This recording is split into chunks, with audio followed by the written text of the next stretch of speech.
Now let's start. Today we will look into this book, Acing CSS. We will do a short review, 45 books and 270 takeaways. Now we would see some recommendations by well-known PSPs. Look at this, a laudable attempt at broadening the intellectual horizons of CSS aspirants. Mohammad Hasan एहसान कहते हैं, अच्छा जी, I believe this book has been missing from the CSS preparation. As you can see, this is the one I am reading. CS preparation world for a long time, concise and to the point. The book is highly likely to help you score well in many subjects, with essay paper being on the top. इसका मतलब ये किताब आपको essay के लिए सबसे ज़्यादा help करेगी और बाकी सब्जेक्ट के साथ भी ओवरलैप करती है. तो काफ़ी सारी I can understand the students plight who cannot buy all the books which are very costly. So there are a lot of chapters. The best thing about this book is it has only 2 to 3 pages of every book.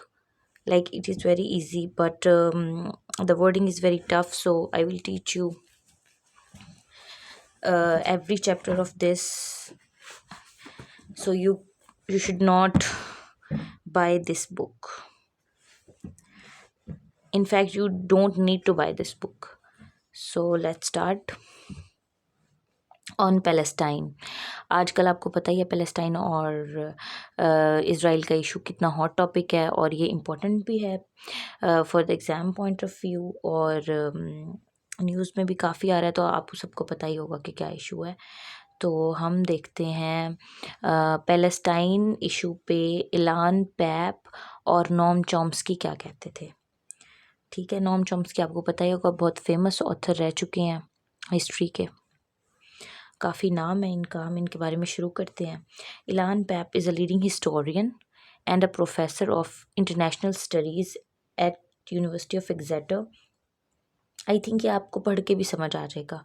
United Kingdom. Pappe believes that creation of Israel is largely responsible for perpetually staggering geopolitical arena of Middle East. He maintains that Zionism is more dangerous as compared to Islamic militancy, which is regarded as an existential threat to the world by most experts. अब जियोनिज़म का मैं आपको, जियोनिज़म आप में से काफ़ी लोगों को नहीं पता होगा, जियोनिज़म का मैं आपको बताती हूँ. जियोनिज़म ये एक आइडियोलॉजी है और नेशनलिस्ट मूवमेंट है that emerged in the 19th century to enable to establishment of a homeland for the Jewish people in Palestine. Palestine में जूइश पीपल के लिए न्यू होमलैंड बनाने के लिए ये एक नेशनलिस्ट मूवमेंट बनाई गई थी, जो कि बनाई किसने थी? थियोडर हर्जल ने. थियोडर हर्जल के बारे में आपने सुना ही होगा, इज़राइल का फादर. अगर आप में से किसी ने वो सीरीज़ देखी है सुल्तान अब्दुल हमीद ख़ान, तो अगर नहीं भी देखी जिन्होंने, उनको देखनी चाहिए, क्योंकि वो देखेंगे तो आपको काफ़ी इज़राइल की पीछे की जो स्टोरी है ना, वो काफ़ी समझ आ जाएगी. ठीक है, तो वो आपको पढ़ना चाहिए. Israel's national ideology, Jews deserves their own homeland. Israel's की जो स्ट्रेटजी थी, नेशनल जो आइडियोलॉजी थी इसराइल की, वो ये थी कि जो ज्यूज़ हैं वो अपनी अलग से स्टेट जो है डिज़र्व करते हैं. और नोम चॉम्स्की क्या कहते थे? ठीक है, नोम चॉम्स्की आपको पता ही होगा, बहुत फेमस ऑथर रह चुके हैं हिस्ट्री के. काफ़ी नाम है इनका, हम इनके बारे में शुरू करते हैं. Ilan Pappe is a leading historian and a professor of international studies at University of Exeter. I think ये आपको पढ़ के भी समझ आ जाएगा. United Kingdom. Pappe believes that creation of Israel is largely responsible for perpetually staggering geopolitical arena of Middle East. He maintains that Zionism is more dangerous as compared to Islamic militancy, which is regarded as an existential threat to the world by most experts. अब अगला लफ्ज़ हम देखेंगे Islamic. अगला लफ्ज़ है Islamic militancy. Islamic militancy होती है इस्लामिक टेररिज्म. जैसे कि इस्लाम के नाम पे जो दहशतगर्दी की जाती है उसको इस्लामिक मिलिटेंसी कहा जाता है. जैसे कि इस्लाम के नाम पे ग्रुप्स और ऑर्गेनाइजेशंस भी बनाई जाती हैं, जैसे al Qaeda. okay, which is regarded as an existential threat to the world by most experts. He is known as one of the new historians of Israel, and most of his works borders on the Middle Eastern quagmire. क्वेगमायर कहते हैं दलदल को, ऐसी जगह जहाँ से निकलना मुश्किल हो जाए, difficult situation from which it is hard to cope with, okay, या which from which it is hard to escape. आगे हमने ये एक ऑथर के बारे में देखा था, इलान पैप के बारे में, और दूसरा हमारा ऑथर है Noam Chomsky, is an American linguist, a cognitive scientist, a leading political activist and critic, currently working as professor emeritus at Massachusetts Institutes of Technology. Chomsky considers Israel's policies as morally repugnant. Chomsky का take क्या था Israel के policies पे, कि वो morally repugnant समझते थे Israel की पॉलिसीज़ को। अब रिपग्नेंट का मतलब क्या होता है? रिपग्नेंट का मतलब होता है नफ़रत अंगेज़, रिवॉल्टिंग, रिपल्सिव, अनलाइकेबल या इन कॉन्फ्लिक्ट विद। ये मैं आपको साथ साथ इनके डिफरेंट वोकैबुलरी भी बताती जा रही हूँ, या आप नोट करते जाएं, इससे आपकी वोकैबुलरी भी अच्छी हो जाएगी और आपको मुश्किल लफ्ज़ों का मतलब भी पता चल जाएगा। मॉरली का मतलब होता है इखलाकियात, इखलाकी तौर पे जो है ना उनकी पॉलिसीज़ बिल्कुल नफ़रत अंगेज़। अब हम इस बुक का ओवरव्यू देखेंगे। बुक मैंने आपको बताया था, बुक है on Palestine by Ilan Pappe and Noam Chomsky. अब हम इसका शॉर्ट ओवरव्यू इन्होंने दिया हुआ है इस बुक में, एसिंग CSS। अब हम ये पढ़ेंगे। Frank Barrett brings Chomsky and Pap together to underpin a coherent narrative on Israel's unjustified assault on Palestinians and its illegal expropriation of Palestinians' land. अब फ्रैंक बैरेट जो है चॉम्स्की को और पैप को एक ही पेज पे लाते हैं और उनका नरेटिव बताते हैं कि इसराइल्स अनजस्टिफाइड असॉल्ट, कि इसराइल का जो अनजस्टिफाइड असॉल्ट है फ़लस्तीन पे जो इसराइल जुल्म कर रहा है वो बिल्कुल अनजस्टिफाइड है, अनफेयर है, उसमें कोई भी लॉजिक नहीं है, and it's illegal expropriation of Palestinian. अब एक्सप्रोप्रिएशन का क्या मतलब होता है? एक्सप्रोप्रिएशन का मतलब होता है ज़ब्त कर लेना, ज़ब्ती। Expropriation is when the government seizes privately owned property to be used for the public benefit of public. जब हुकूमत किसी इंसान से उसकी प्रॉपर्टी जो है ज़ब्त कर ले और वो पब्लिक के लिए, उसके पब्लिक के बेनिफिट के लिए यूज़ करे, तो उसको कहते हैं एक्सप्रोप्रिएशन, ठीक है। Expropriation of Palestinian land. अब आपको समझ आ गया होगा कि यहाँ पे क्या कह रहे हैं, इसराइल की जो अनजस्टिफाइड असॉल्ट है फ़लस्तीन पे एंड इट्स इलीगल, और इसका ये जो एक्सप्रोप्रिएशन है फ़लस्तीन की और इसकी लैंड की, वो बिल्कुल इलीगल है। The book is based on Chomsky and paps interviews. ये सारी बुक जो है ना इन दोनों के इंटरव्यूज़ पे बेस करती है, एज वेल एज सम इंडिविजुअली रिटन एसेज, और इंडिविजुअली रिटन एसेज भी अमंग मायरिएड ऑफ इंडिस्पेंसिबल आर्ग्यूमेंट्स। अब इस तरह की चीज़ें आप खुद पढ़ें तो समझ नहीं आती। अकेडमीज़ वाले कह तो देते हैं कि बुक ख़रीद लें और पढ़ लें, लेकिन बच्चों के लिए बहुत मुश्किल हो जाता है ये, इसलिए मैंने ये काम आपके लिए आसान कर दिया। आपको ना ये बुक ख़रीदनी पड़ेगी अब, और ज़्यादा इस पर मेहनत भी नहीं करनी पड़ेगी, क्योंकि मैं आपको ये ईजी करके बता रही हूँ। मायरिएड का मतलब होता है हज़ार हार, नंबर्स। जैसे कोई चीज़ काउंटेबल होती है तो उसको हम कहते हैं मायरिएड, जैसे नंबर ऑफ़ मैसेज, ठीक है। और इनडिस्पेंसिबल का मतलब होता है इनएविटेबल, यानी कि नागुज़ीर, जिसके बगैर गुजारा ना हो। अब वो मायरिएड ऑफ इनडिस्पेंसिबल आर्ग्यूमेंट्स, वो कह रहे हैं ऐसे बहुत ज़्यादा आर्ग्यूमेंट्स हैं। Chomsky's address to the UN general assembly is of utmost importance. अच्छा जी, अब इसका मतलब है चॉम्स्की ने UN जनरल असेंबली को एड्रेस दिया था UN में, जो कि बहुत ज़्यादा इंपॉर्टेंस है। उसकी स्पीच है, इन हिज एड्रेस उसने अपनी स्पीच में Chomsky concisely depicts Israel's brutal position. Chomsky ने जो है ना डिपिक्ट किया था इसराइल की जो ब्रूटल पोजीशन है in the region, and in the region में उसकी क्या पोजीशन है, बहुत ब्रूटल है पोजीशन उसकी, and how America fails to bring any pertinent solution to this perpetual problem, यानी दोनों तरफ से प्रॉब्लम है, लेकिन अमेरिका इस प्रॉब्लम को सॉल्व करने में कोई भी अब तक सोल्यूशन अच्छा नहीं दे सका। पर्टिनेंट का मतलब होता है relevant solution, to the point, कोई अच्छा सोल्यूशन अभी तक अमेरिका भी नहीं दे सका, इसमें वो फेल है। It is an interesting read with Chomsky and Pap taking different positions on the matter. Chomsky supports a two-state solution so that Palestinian sufferings are put to rest for once and all. अच्छा जी, अब मैं ये आपको बताती हूँ कि जो चॉम्स्की है ना, उसने दिया था टू स्टेट सोल्यूशन, और जो पैप है वो उसने दिया था वन स्टेट सोल्यूशन। अब टू स्टेट सोल्यूशन का मतलब है कि, और ईलान जो है वो वन स्टेट सोल्यूशन देते थे। वन स्टेट सोल्यूशन का मतलब है कि इसराइल एक अलग स्टेट बने और फ़लस्तीन एक अलग स्टेट बने। और टू स्टेट सोल्यूशन जो कि चॉम्स्की देते थे, उसका ये मतलब था कि दोनों एक ही, मतलब वो कंबाइन होकर एक स्टेट बन सकती है। लेकिन Chomsky supports a two state solution, ये देखें, और so that Palestinian sufferings are put to rest, कि फ़लस्तीन को भी रेस्ट मिले और वो एक टू स्टेट्स दो अलग अलग बन जाएं, फ़लस्तीन और इज़राइल, ताकि दोनों सुकून से रह सकें।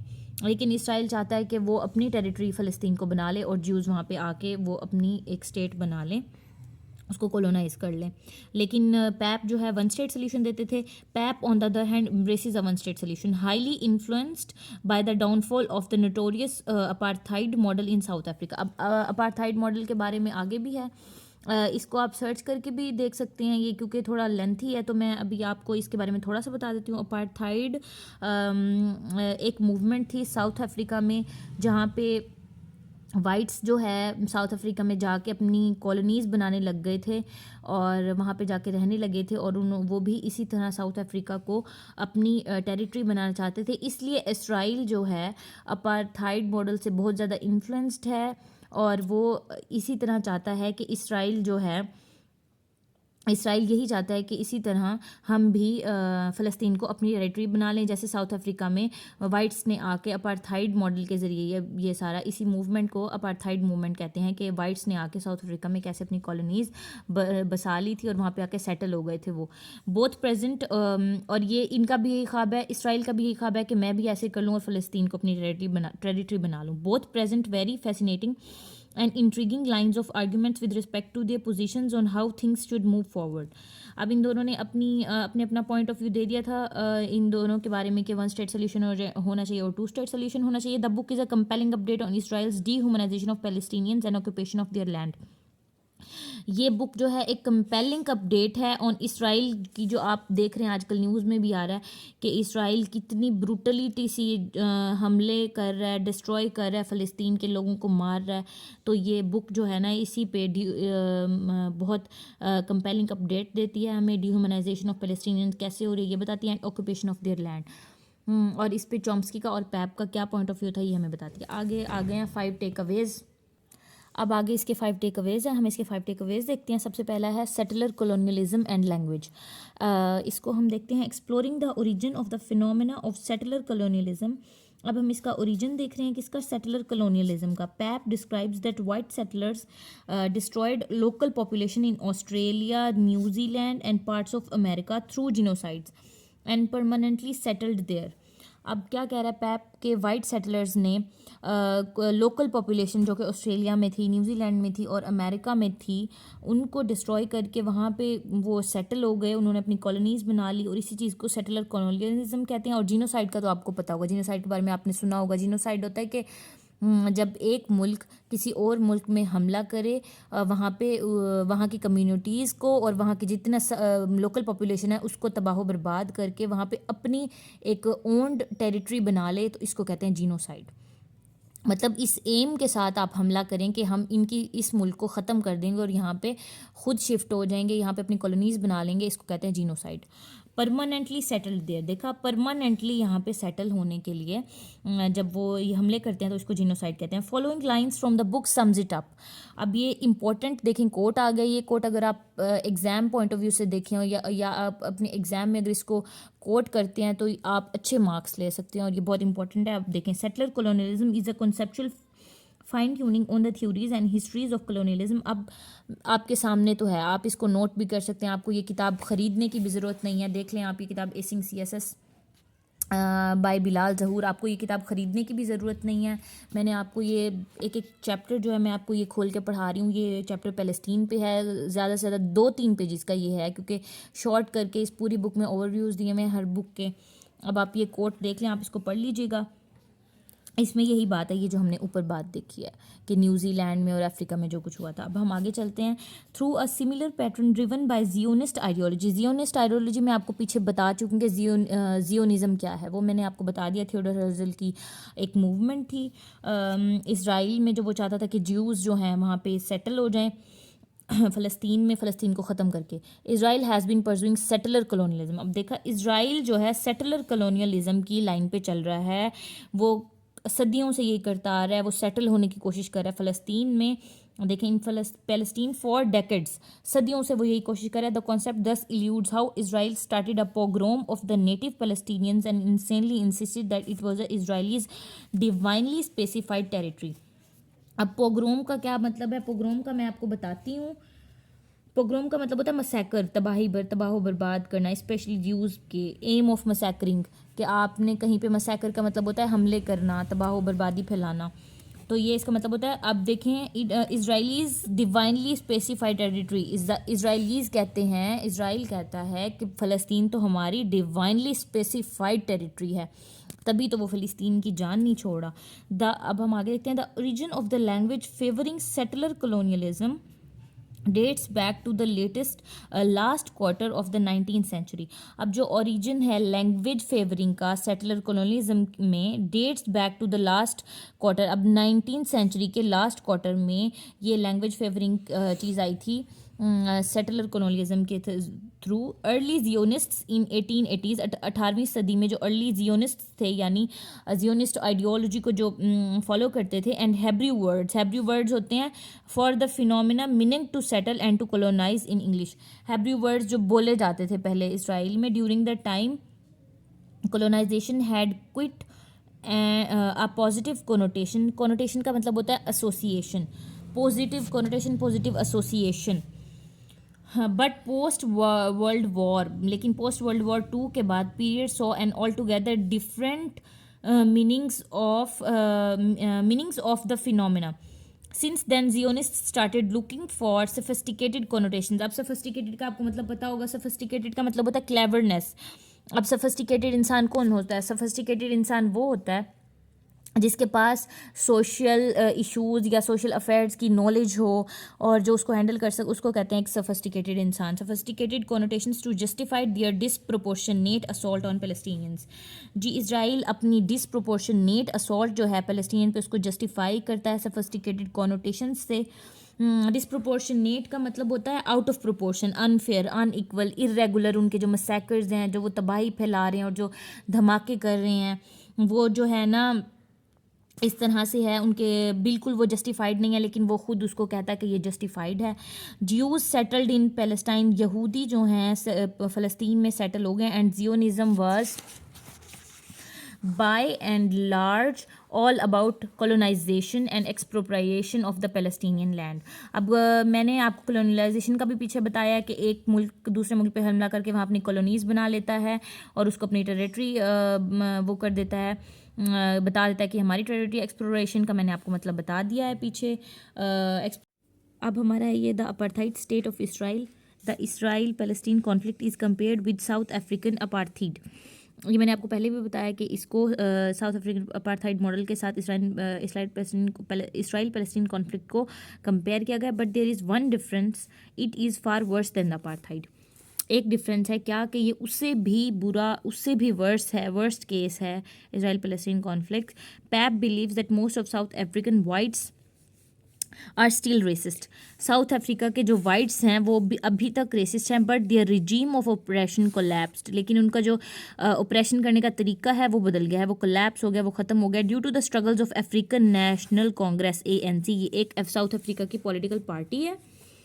एंड इंटरनेशनल प्रेशर, जो कि ये पॉलिटिकल पार्टी अपार्थाइड के कॉन्सेप्ट को, मॉडल को अपोज करती थी। And international pressure, therefore even if attitude does not change, the outward expression which often takes form of violence can be constrained through law enforcement. Apartheid week is observed in university campuses all over the world, with the comparison between the apartheid in South Africa and Israel becoming more pronounced than ever. अब ये नीचे इसका एक ये दिया गया coat. अब मैं इसका थोड़ा सा आपको अपार्थाइड वीक जो है ऑब्जर्व किया गया यूनिवर्सिटीज़ के ऑल कैंपस में हर जगह दुनिया में with the comparison between the apartheid south Africa and Israel becoming more prawns then ever. अच्छा, यूनिवर्सिटी में पूरी दुनिया की यूनिवर्सिटीज़ में इन दोनों मॉडल्स को कंपेयर किया गया। The apartheid weeks are the main focal point of annual activity for the cause in Palestine, and they have won over the campuses that were previously dominated by Zionist lobbying and academia. PAP कहते हैं। ये quotes बहुत ज़रूरी हैं from the exam point of view. ये आप लाजमी इनको गौर करें, इनको नोट कर लें और इनको तैयार करें। अच्छा, अब आगे हमारा है the boycott divestment sanctions BDS movement. अब ये एक मूवमेंट है, इसके बारे में हम देखते हैं कि ये क्या मूवमेंट है। BDS movement calls for Israel to comply with international law and its dehumanising treatment of Palestinians.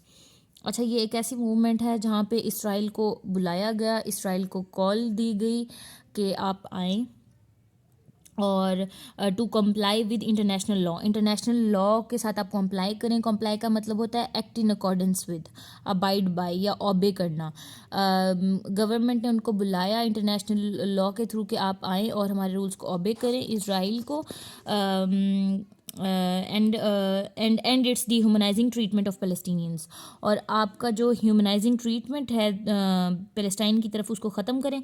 The movement was largely inspired by anti apartheid movement in South Africa. अब मैंने आपको पीछे भी बात बताई थी कि ये मूवमेंट जो है हाईली इन्फ्लुएंस्ड है बाय अपार्थाइड मॉडल जो कि साउथ अफ्रीका का है। Pappe believes that this movement sends out a strong message to Israel. ये मूवमेंट इसराइल को स्ट्रॉन्ग मैसेज भेजती है, but people should be fully informed about the criminality of the country rather than the general level information which blast everyone as a criminal. अब जी pipe कहते हैं कि ये मूवमेंट जो है ना इसराइल को एक स्ट्रॉन्ग मैसेज देती है, लेकिन जो पीपल हैं people should be fully informed, people जो है फुली इन्फॉर्म्ड होने चाहिए about the criminality of the country rather than the general level of information. जो आम आवाम होती है, जो पब्लिक होती है, उसको क्रिमिनलिटी ऑफ द कंट्री के बारे में पता होना चाहिए रेदर देन ना कि general level information which blasts everyone as a criminal. General information जो होती है वो तो सबको ही क्रिमिनल कहती है, ऐसी इन्फॉर्मेशन के पास नहीं होनी चाहिए, बल्कि आम आवाम को किसी भी कंट्री की ब्रूटलिटी, क्रिमिनलिटी और उसका जो डिह्यूमनाइजिंग ट्रीटमेंट है उसके बारे में वेल इन्फॉर्म्ड होना चाहिए एक आम आवाम को, आम पब्लिक को। ये पैप कह रहे हैं। He also believes, PAP also believes that the BDS movement only focuses on Israeli atrocities in West Bank and Gaza. अब एट्रोसिटीज़ क्या होता है? एट्रोसिटीज़ होती है extremely cruel act involving physical violence और इंजरी। एट्रोसिटीज़ कहते हैं ऐसा कोई एक्ट करना जिसके थ्रू फिज़िकल वायलेंस किया जाए और इंजरी हो जाए, लोगों को, आम आवाम के ऊपर जुल्म किया जाए, तो इसको कहते हैं BDS movement only focuses on Israeli atrocities in West Bank and Gaza, leaving the West uninformed about the degree of oppression in other areas like Haifa, Naqab and Acre, where people are oppressed just as much. वहाँ पे भी लोगों को ऐसे ही oppressed किया गया है, उनके ऊपर जुल्म किए गए हैं। The movement is a strong one. ये मूवमेंट बहुत स्ट्रॉन्ग मूवमेंट थी। It just needs to address multifaceted wrongdoings of Israel. इसमें जो है ना इसराइल की जो मल्टीफेसेटेड का मतलब होता है हैविंग मैनी साइड्स, जिसकी कोई एक साइड ना हो, जिसकी बहुत सारी साइड्स हों, उसको हम कहते हैं मल्टीफेसेटेड। रॉन्ग डूइंग्स जो इसराइल की हैं वो बहुत मल्टीफेसेटेड हैं, मतलब किसी एक तरह से उन्होंने हमला नहीं किया, किसी एक तरह से उन्होंने जुल्म नहीं किया, उन्होंने बहुत हर तरीका जुल्म और सितम का अपना लिया, इसका ये मतलब है। आगे as Pappe notes BDS so far has been an impulse. Pappe ये समझते थे कि BDS मूवमेंट जो है सिर्फ एक इम्पल्स ही रही है, ना कि एक strategy, not a strategy. It has been an impulse not a strategy. I think it is an impulse that needs to be accompanied by more thorough analysis, study and explanation. इसको और ज़्यादा analysis की, study की और explanation की ज़रूरत है। अब आगे जी हम देखते हैं, आगे है ये चॉम्स्कीज़ UN एड्रेस ऑन अक्टूबर 14, 2014। 2014 अक्टूबर 14 को चॉम्स्की ने UN में एड्रेस दिया और ये बहुत इंपॉर्टेंट है, ये हम देखते हैं। Chomsky's raised scores of important points in his address to the general assembly. General assembly में इसने अपने इंपॉर्टेंट पॉइंट्स बताए। He was highly critical of US cold indifference to the plight of Palestinians, वो हाईली क्रिटिकल था Chomsky, बहुत ज़्यादा Palestinian के लिए फ़िक्रमंद था, और हाईली क्रिटिकल था कि यूएस का जो कोल्ड बिहेवियर है और इंडिफरेंस है to the plight of Palestinians, plight कहते हैं मुश्किल को, एंड एन हेल्पलेसनेस को कहते हैं plight, and an unprecedented, unprecedented का मतलब होता है बेमिसाल, exceptional, groundbreaking, extraordinary, unique, not typical, atypical, ये इसका मतलब होता है। ये सारे आप लिखते जाए ताकि आपको फ़ायदा हो, आपको ये दोबारा पढ़ना भी नहीं पड़ेगा, साथ साथ आप नोट भी कर सकते हैं। Unprecedented support for Zionist hegemony, ये आपने देख लिया होगा, यूएस का जो इंडिफरेंस है to the plight of Palestinians, and an unprecedented, US क्या करता है, अनप्रेसिडेंटेड सपोर्ट करता है जियोनिस्ट हेजमनी को। हेजमनी होती है मिलिट्री के थ्रू, अपनी जो होती है ना ताकतवर मिलिट्री के थ्रू किसी मुल्क पे हमला करके कब्जा कर लेना, इसको कहते हैं हेजमोनिक कंट्रोल, यानी मिलिट्री के थ्रू कंट्रोल कर लेना किसी और मुल्क को। He carefully analyse significant historical events, उसने हिस्टोरिकल इवेंट्स को क्या किया है, एनालाइज किया है। Ceasefires in particularly ceasefires आपको पता है सीज फायर्स क्या होते हैं, जंग बंदी, सीज फायर्स कहते हैं जंग बंदी करना, यानी जंग को ख़त्म करना। immediately stop all military operations and cease all firing, immediately जो all military operations हैं और वो सारे के सारे रोक दिए जाते हैं, फायरिंग जो तबाही है और आग सारा कुछ उसको बंद कर दिया जाता है। और इसमें किन का हाथ है, चॉम्स्की का, जो इन्होंने यूएन एड्रेस में ये बात की थी। And how virtually every possible solution was turned down by Israel. In 1976, a resolution for two-state solution was brought forward by Egypt, Jordan and Syria. Two state solution जो है किसने दिया, इजिप्ट ने दिया, जॉर्डन ने दिया और सीरिया ने दिया। Israel decided not to attend the session, US Israel ने दोबारा यहाँ पे क्या किया, Israel decided not to attend the session, Israel दोबारा से ना बीडीएस मूवमेंट का हिस्सा बना और ना यूएन एड्रेस में जो चॉम्स्की की ये एड्रेस था इसमें शामिल हुआ। यूएस विटोड द रेजोल्यूशन, अब विटोड का क्या मतलब होता है, विटोड का मतलब होता है a no vote that blocks a decision, मतलब आप इसमें शामिल नहीं है, इसका ये मतलब है। अच्छा जी, US veto typically is a double veto, US veto is typically is a double veto, the veto the resolution is not implemented and the event is vetoed from history. अब वो कह रहे हैं ये जो रेजोल्यूशन था ये कोई इम्प्लीमेंट नहीं किया गया और इस इवेंट को ख़त्म कर दिया गया हिस्ट्री में से। Pattern of ceasefires has not changed over years either, pattern of ceasefires, pattern ceasefires has not changed over years either, ये तो आपके सामने ही है कि अभी तक जो है ना इसराइल का जुल्म सितम अभी तक ख़त्म नहीं हुआ और सीज फायर्स आज तक वैसे के वैसे हैं। Israel initially recognises and observes the ceasefire and then disregards it by assaulting Gaza again, assaulting Gaza again, ये तो हम न्यूज़ में हर रोज़ ही देख रहे होते हैं कि किस तरह इसराइल गाजा को, हमास को, ये सारा कुछ जो है असॉल्ट करता है। हमास रिस्पॉन्ड्स, हमास ने रिस्पॉन्ड किया and Israel gets an excuse to launch more attacks. अगर हमास ने हमला कर दिया, रिस्पॉन्ड किया, तो इसराइल को तो बहाना मिल गया ना कि और अटैक्स वो करे। अब वो वर्ल्ड को, अब वो पूरी दुनिया को ये भी कह सकता है कि मेरे पास रीज़न है अटैक करने का क्योंकि हमास ने रिस्पॉन्ड किया है अब मेरे हमलों के बदले में। और ये हर मुल्क का, जब कोई एक मुल्क हमला करता है तो हर मुल्क का राइट होता है कि वो भी डिफेंस में हमला कर सकता है। With the magnitude of each attack being more lethal than before, इसका मतलब है कि इसराइल का हर अटैक अपने पिछले अटैक से बेहतर, यानी और ज़्यादा डिस्ट्रॉयबल और ज़्यादा ख़तरनाक होता है। मोर लीथल देन बिफोर, हर अटैक उसका पहले अटैक से और ज़्यादा डिस्ट्रॉयफुल, जो कि तबाहकुन होता है। आगे द 2005 डिसंगेजमेंट अग्रीमेंट, अब ये एक और अग्रीमेंट आ गया है। 2000 disengagement agreement was also misinterpreted to the world according to Chomsky. As per Israeli officials thousands of Israeli settlers left Gaza to restore peace. अब ये क्या हुआ था कि 2005 में थाउजेंड्स ऑफ इजरायली जो है सेटलर्स, यानी कि जो पहले से फ़लस्तीन में इजरायली रह रहे थे, उन्होंने गाज़ा को छोड़ दिया पीस रिस्टोर करने के लिए। लेकिन इसमें भी उन्होंने धोखा दिया। उनकी ये स्ट्रैटेजी थी दुनिया को दिखाने के लिए कि हम गाज़ा छोड़ रहे हैं पीस के लिए, लेकिन but they actually left Gaza to remove all diplomatic options, ये उनका मकसद था, from the table. And more importantly they left the city as a ramshackle. Ramshackle का मतलब होता है फॉलिंग इनटू पीसेस, और उन्होंने सिटी छोड़ा तो सही गाजा को, ये कहते हुए कि हम रिस्टोर करना चाहते हैं पीस को, लेकिन उन्होंने रैम शैकल यानी फॉल इनटू पीसेस, पीसेस में टुकड़े टुकड़े उसको तबाह करके छोड़ा। अच्छा, अगर तबाह ही हो जाएगा, कॉमन सेंस की बात है, ना आपका रहेगा ना हमारा रहेगा। Ramshackle territory devastated by military assaults, military ने असॉल्ट किए फ़लस्तीनियों पे गाज़ा में। इन 2006 में Hamas won the election US the democratic lodestar, lodestar कहते हैं रोल मॉडल को for the world, decided to plan a military कोप।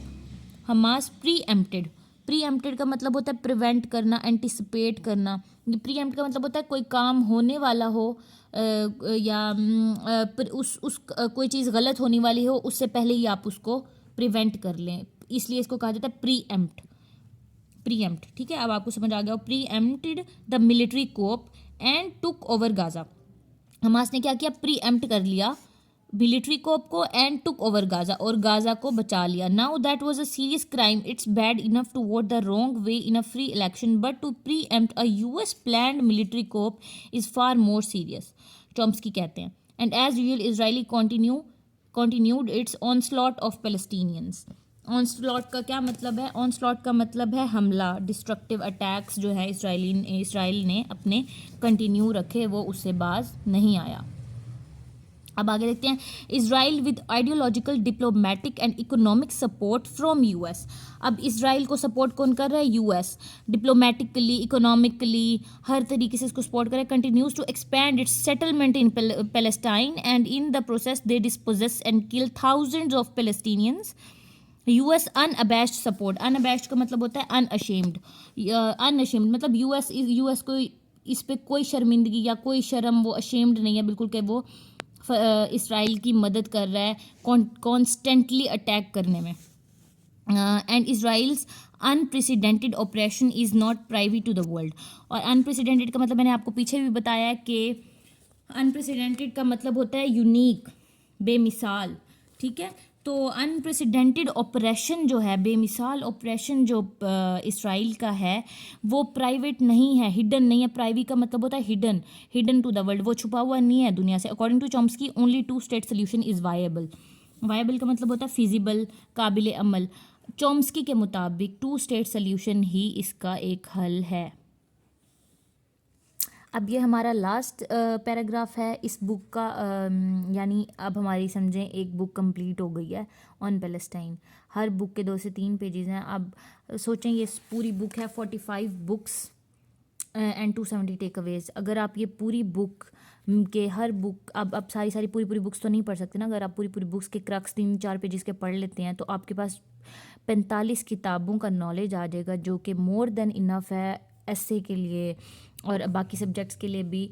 आपके पास बहुत नॉलेज आ जाएगा। अगर आप ये भी कर लेते हैं ना, आप, मुझे लगता है, फ़िलासफ़र बन जाएंगे। अब हमारे पास यही इसका लास्ट पैराग्राफ है, उसके बाद हमारा ये चैप्टर कंप्लीट हो गया। आप इसको देखें, लास्ट है, south African apartheid is a misguided analogy. ये मैंने आपको पहले भी बताया पीछे कि अपार्थाइड वाला जो मूवमेंट है, मैंने आपको इसके बारे में बताया है, क्योंकि इसराइल अपने और पैलेस्टाइन के कॉन्फ्लिक्ट को अपार्थाइड के कॉन्फ्लिक्ट के साथ कंपेयर करता है। अब हम इसको देखते हैं, रीड करते हैं। According to Noam Chomsky, comparing Israel Palestine conflict with South Africa is quite misleading. बिल्कुल मिसलीडिंग है, इनके अंदर कोई भी एक जैसी चीज़ नहीं है। बिकॉज, अब हम इसकी वजह बताते हैं आपको कि क्यों इनमें फ़र्क है। Because blacks formed 85% of the south African population. South Africa की जो सारी की सारी आबादी थी वो 85% थी ब्लैक्स की। ब्लैक्स 85% साउथ अफ्रीका में थे। दे were a powerful work force. अब इतनी ज़्यादा अगर 85% पॉपुलेशन थी तो मेजॉरिटी तो वही हुई ना, लेकिन इसराइल और पैलेस्टीन का बिल्कुल ही इस कॉन्फ्लिक्ट से कोई ताल्लुक़ नहीं है, जो कि इसराइल इसी अपार्थाइड के साथ अपने कंपेयर करता है। They were a powerful workforce. वो पावरफुल वर्क फोर्स थे ब्लैक साउथ अफ्रीका में, इसलिए उनको जो है वो कामयाब रहे इसमें। सो साउथ अफ्रीका विलिंगली और अनविलिंगली, देखें, विलिंगली और unwillingly had to sustain them. Look, उनके पास कोई ऑप्शन नहीं था। But in case of Palestine, things are quite different. देखा, in case of Palestine things different हैं. Israel does not care if Palestinians live और डाई. इसराइल को कोई फ़र्क नहीं पड़ता कि फ़लस्तीनी जिए या मरें. They don't want to have anything to do with them. If they leave, that's fine. If they die, that's fine. Expansion of territory and dreams of making a great Israel is Israel's utmost ambition. एक नया Israel बनाना और एक नई territory बनाना Israel का वाहिद ambition है. इस वजह से वो एक फ़लस्तीन के अंदर अपनी एक टेरिटरी बनाने के लिए किसी भी हद तक जाने के लिए तैयार है. Chomsky points out the flaws in Palestine-Israel conflict analogy with the apartheid model and presents the contextual difference between two issues. Contextual difference बताया है चॉम्स्की ने इन दो इशूज़ के दरमियान. With one state solution Israel will continue to wipe Palestinians out and therefore there would not be any peace. Israel सारी ज़िंदगी यही करता रहेगा, वाइप आउट करने की कोशिश करता रहेगा और कोई एक वायबल सोल्यूशन हमें नहीं मिलेगा. There would not be any peace. कोई ही सक्सेंटली डिपिक्ट. सक्सेंटली का क्या मतलब होता है? In a brief and clearly expressed manner. ठीक है. एनालॉजी का मतलब होता है logically. Succinctly depicts how the apartheid model is not applicable to the Israel-Palestine conflict. I would stress again that one crucial difference between Israel and South Africa is that Israel is a separationist and South Africa was not. Israel separationist है और South Africa नहीं था. इसीलिए Israel की उसका कोई भी जुल्म सितम जस्टिफाइड नहीं है, क्योंकि इसराइल सेपरेशनिस्ट है और साउथ अफ्रीका सेपरेशनिस्ट नहीं था. ये चॉम्स्की कहते हैं. इसीलिए इसका मसले का कोई हल नहीं है. वन स्टेट सोल्यूशन ही चॉम्स्की कहते हैं कि इसका हल है. With one state solution. Yes, अब ये हमारा चैप्टर कंप्लीट हो गया ऑन पैलेस्टीन. मैं उम्मीद करती हूँ आपको ये सारा समझ आ गया होगा. अब मैंने बहुत डिटेल से और अच्छे तरीके से आपको पढ़ाया है. कोई भी इस तरीके से आपको नहीं पढ़ाता. अकेडमीज़ भी आपको बुक के अंदर से नहीं पढ़ाती. वो सिर्फ आपको कॉन्फ्लिक्ट इशू स्टोरी वगैरह बता देते हैं, पढ़ा देते हैं और कहते हैं बुक्स ख़रीद लें और पढ़ लें. लेकिन अगर आप ये देख लेंगे, वो स्टूडेंट्स जो बुक्स नहीं ख़रीद सकते, अफोर्ड नहीं कर सकते, ये वो इधर से नोट भी कर सकते हैं. इनफैक्ट जो जैसे मैंने पढ़ाया इसके आप शॉर्ट नोट्स बना के आप इसको अपने एग्ज़ाम के लिए देख सकते हैं. और मुझे आई होप कि आपको इससे कुछ सीखने को मिला होगा. आप इसको नोट करें, इसको अच्छे से अपने नोट्स बनाएं और इसको अपने एग्ज़ाम में यूज़ कर सकते हैं आप. Thank you. और कमेंट्स में आप मुझे बता सकते हैं कि आप और किस बुक का इसी तरह ओवरव्यू चाहते हैं, ताकि मैं आपको डिटेल से और कोई बुक जैसे कि पाकिस्तान हार्ड कंट्री, उसकी भी मैं आपको इसी तरह ओवरव्यू मैं आपको बुक से ही पढ़ा दूंगी, ताकि आपको ना पढ़ना पड़े या आपके लिए आसान हो जाए पढ़ना. जैसे कि ये हो गया आसान. अब आपको ये समझ आ गया होगा. अब देखें यहाँ पे और भी चैप्टर्स हैं. हाउ डेमोक्रेसीज डाई, इसकी भी 3 पेजेस की शॉर्ट इसमें रिव्यू और समरी है, जैसे अभी इसकी फ़लस्तीन की थी, और ये भी हैं. और या आप जिस भी बुक की चाहते हैं कि मैं रिव्यू आपको दूं या पढ़ाऊं, तो आप मुझे कमेंट्स में बताएं, तो मैं आपके लिए वही बना दूंगी इसी तरीके से.